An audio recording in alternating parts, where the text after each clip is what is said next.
Hello, sysfailure here again. This is just a follow-up video to the dropper tower video. It's just covering a few questions that have been asked and basically ways of applying them and things that don't work quite so well. So we're going to run through a few things. First off, we're going to run through the usage of these, which is the little clock effect things, and how they could or could not be applied to the tower, and advantages and disadvantages. And then next up, a system that has hoppers running into it, but is not noisy as hell. If you're lucky and YouTube has actually fixed it, there might be some annotations somewhere on the screen, but they have been broken the past few days, so if they're not there, that's probably why.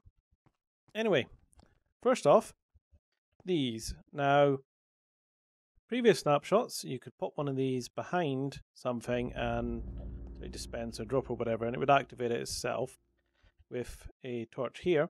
They stopped that, but now if you put one of these little clock loops like you've seen in the tower, they do work again. They're also pretty damn fast, so if we just turn it on, as you can see, was that.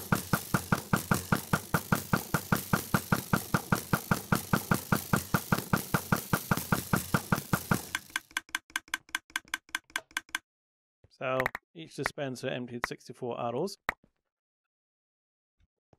So I was asked, why don't I use them in the tower design instead? Well, I'll run through why. If we start to layer them, you will notice we end up with the tower effect of on-off torches. So that doesn't work. To make that work, you actually have to pop them on the sides like this. And I do have a power line running to the back, so it's not noisy at the moment. But the downside of the tower is that as long as those clocks are active, it makes one hell of a noise, and it will stay that way even if they're empty. Let's compare it, however, to the design that you've seen already, which is this one. Just compare them for speed, and also you'll notice the noise. So just flick them on and we'll watch the timings of them.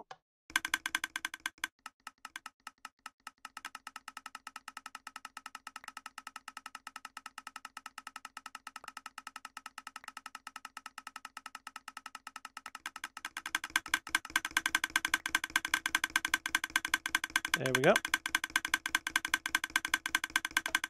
So you can see that one was still making a noise.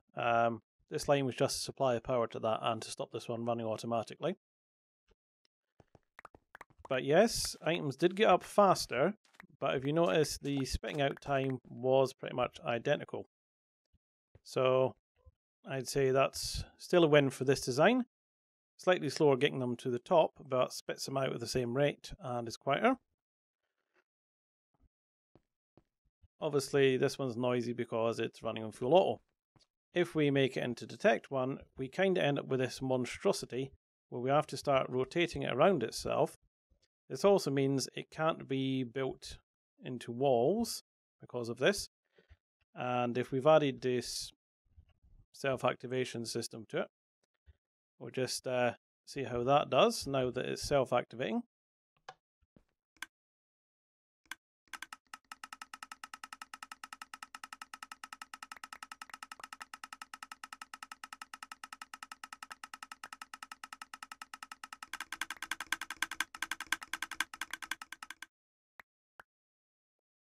There you go. It's marginally quicker getting up, but there's not really anything in it. But obviously, nice and quiet now that nothing's happening. There is one other disadvantage to these ones. You notice the main difference in these clocks is that these ones are near it, or in the case of over there, just sitting behind it, but don't actually attach, whereas these ones do. The difference with that is these will power the one they're next to and one beneath, whereas directly in will power that block and the one above as well. which means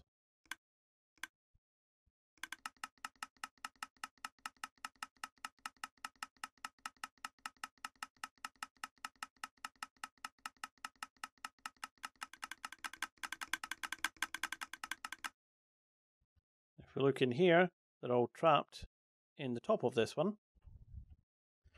So that makes that particular tower design not really any use if you're trying to build it into a floor either. Because obviously you could put a flooring here, and it's going to sort of stick out the top if you were specking up the way. But with these, you would have to put your floor at this level, which means all your wiring's going to get in the way. So I'd say these sort of design marginally faster getting up, but make no real difference, and this I'd say is still our winner for advantages. Now it does bring me on to the second thing. I was asked, what about feeding them with droppers? Now, as you're probably aware, just turn this on.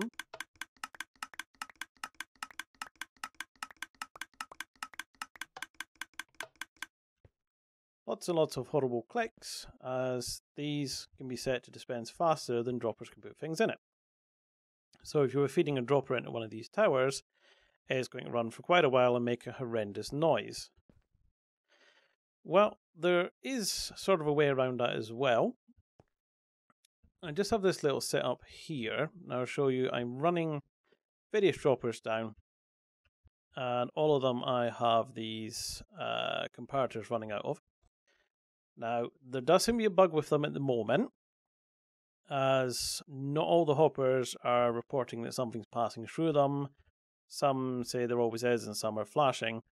And that wasn't in previous snapshots, as I actually tested it for something else, which is over there, the rails, and it worked fine. So if I turn it on, you'll notice.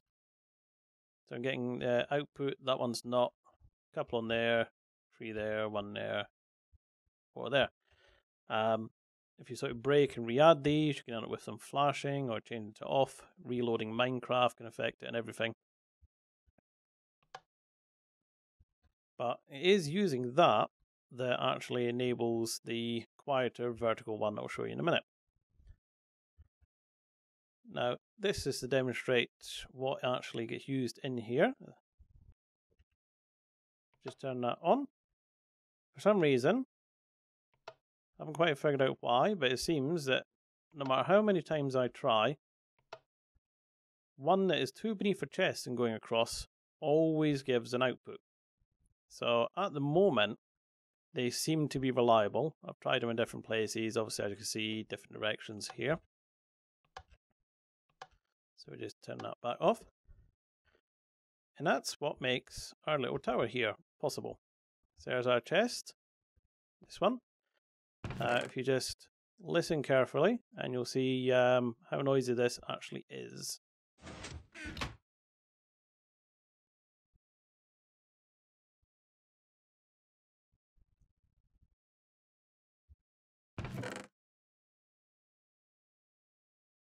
Nothing yet, as there is a bit of a delay in it.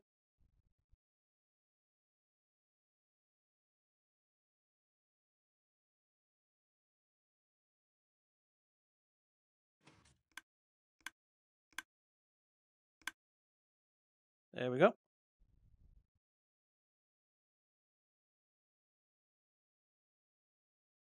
I'll just wait for these to finish up.